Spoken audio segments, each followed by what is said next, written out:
Well, as I said before, two stars have come aligned this weekend. That is the star of Mary, Mother of God, Theotokos, which is the 1st of January. And there's the Epiphany, which is on the 6th generation. But for those who are in charge of the motion of the stars, they put it all together this weekend. I'm not sure who makes the calendar, but the two of them together have inspired me to put them together. And I think that Mary, Mother of God, and Epiphany are very, very closely related. Let me start with Epiphany. Epiphany. What is Epiphany? It is when God manifests himself to the nations through Jesus Christ.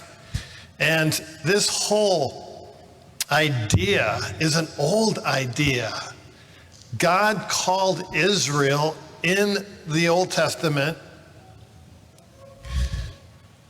to bring God to the world. In other words, Israel had a purpose other than itself. Dear brothers and sisters, are you deeply aware in your heart of hearts that God has a purpose for you beyond yourself? That you are to have an influence around you, that you are to change everything around you. You see, when God calls us, it's not some sort of an exclusive thing. It's all for me. God saved me. I don't know about everybody else, but wow, you know? It's an inclusive thing. That is, he has graced you so that you can grace others. So, what happened in the Old Testament is simply this. Israel became inclusive. They say, hey, it's all about me and God's grace with me. We are the people of God. And everybody else pretty much are forsaken. And this even began as early as the 8th century BC. I mean, you listen to the beautiful prophecies of Isaiah. Isaiah saw that the country was failing. Instead of converting the world was converting them. And he looked forward to a time when there'd be a Messiah. And that the true purpose for which God called Israel would be fulfilled. And that the nations would stream to Zion, to the Messiah, to Jesus, and Jesus would go out to the world. Now, one of the most amazing things I think about the first generation Christians, the disciples who knew and spoke with Jesus and lived with him, was that it was a foregone conclusion that their little group was going to change the world around them, and that it's going to happen through them. In other words, it was foregone. We knew it. It's going to happen. The world is not going to be the same anymore. I think that that's amazing. It's all saturated through the New Testament records. That this little Jewish sect that nobody knew about was going to explode over the whole world. Foregone conclusion. And another amazing thing is what we heard in Ephesians. At that time, the people of God were the Jews. And they couldn't conceive of salvation outside of themselves. To be the people of God, you had to become a Jew. You had to dress like a Jew. You had to eat like a Jew with a certain diet. You had to observe certain ceremonies like a Jew. That's what the citizenship in the kingdom looked like. And now it just opened up to the whole world. It's not an exclusive thing, it's an inclusive thing. And it doesn't matter what race you are. It doesn't matter what nation you come from. It doesn't matter what language you speak. It's an inclusive thing now. And the joy of being able to be a citizen of the kingdom of heaven was like a shocking thing at that time. Now, we see indeed that right off the bat, the church exploded. And for the first 300 and some years, it was underground, but it penetrated into every single country. And as it penetrated into the country, they had to face certain heresies. And one of them is Gnosticism. Gnosticism. It comes from a Greek word which means knowledge. It's a mystery religion. And salvation is something that we can individually achieve if we seek certain mysterious knowledge. And that there's a dualism of good and evil that for eternity exist together. And when things bad, there's a disturbance in the force. Have you heard that before? And the best that can happen is if there's an equalization of the force, so to speak. Yes, you hear it. You see it in Star Wars. That's pure Gnosticism. And that is what the church has been fighting from the beginning. Gnosticism believes that the material world is not real, and that the spiritual world is real. It's kind of like beam me up, Scotty, right? Now, this is important as we enter into now the whole idea of Theotokos. Because when Constantine in the 4th century became a Christian, all of a sudden the church was no longer underground, but it was a popular thing to believe in Jesus. And the whole culture confronted Christ as he emerged out of the underground. And the church had to face all the philosophy and religions head on. Do you know what people talked about when they were getting a haircut back in the 4th century? What do you talk about with your barber? What do you talk about with your hairstylist?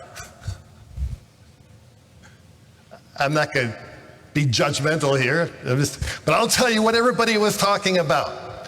All the way from the philosophers, from the Platonists, who basically believed that the spiritual realm was true, the physical realm and the material world was an illusion, to the Aristotelians who believe that all we really have is this world of matter, and that this reality is not out there somewhere, it's right here. You had the Stoics who basically believe that this world is really hard.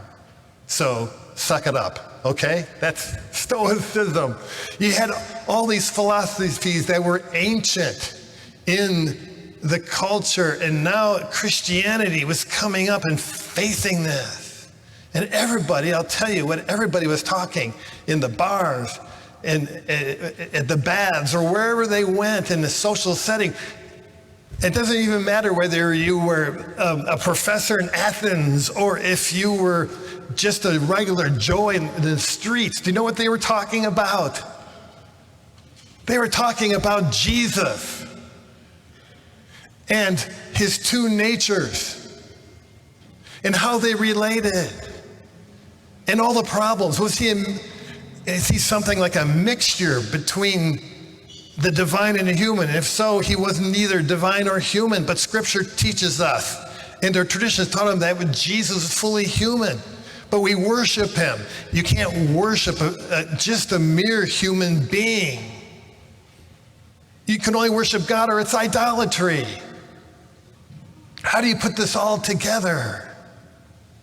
He had two natures. How did they relate? And so they had councils.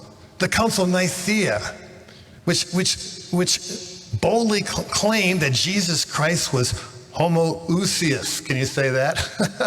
Homoousios. It's a Greek word, but it's a Greek word that drew such passion that people lived and died by that word. It means of the same substance. Every time we say the creed after the sermon, we say that. And then a few years later, at the Council of Ephesus, they declared Mary Theotokos. Mary is the mother of God. That means within her, the two natures came together in such a way, such an intimate way, without confusion, that she can be said to be the mother of God. She's not just a host, okay? It just wasn't that God chose this woman with and used her womb to bring forth the Messiah. No, she is Theotokos. And this is so incredibly important because as people talked about this when they're getting their haircuts, they realized that this is not just some sort of a church thing. What Christianity was doing was transforming a culture where now people are saying, hey, my bodies mean something. Because Jesus Christ had a body which he got from the Blessed Mother. That means it has integrity. That means it's redeemable. And that I'm whole. And that in the resurrection, I will be raised whole and in glory. Think about that. Whoa. This is all new. And now they had a whole different view of the material world, that it was redeemable. And a whole new view of the spiritual realm and the physical realm and how they relate. And they couldn't stop talking about it. Dear brothers and sisters, we all must become theologians. We should all be excited about this and not lose it, because I'll tell you what, in my generation, your generation, I was born in the mid-50s, and what I lived through at the beginning of my life was this. This nation was basically considered a Christian nation back then. That means that they operated from a worldview that was holistic, that the material world was meaningful, and it was essentially good. And that time was going somewhere, that we had a call, and that there was transcendence, that there was God out there who became one of us. And out of this, all the questions were answered. But in my lifetime, I saw the reverse of what happened in the 4th century. You did too. We're all come crumbling to the ground. People don't know what to make of the material world. Many people are just materialists, but that means that they don't see any spirituality behind it. And it just comes and goes. They have no idea of time as a positive thing going somewhere to a conclusion where we all stand before the judgment seat of Christ, where he's going to make all things new, rather than time is my enemy. I look in the mirror and I just get older and older, and it just changed, and it's my enemy. What about transcendence? Well, I'm a child of the 60s. Transcendence is best defined by some LSD experience, right? No idea of a transcendent God. Dear brothers and sisters, this is a long sermon, and I realize that, but it's kind of crummy weather out there, and you have nothing else better to do. And I could probably stay here for a long time, but I'm not going to. I'm going to bring this to a conclusion.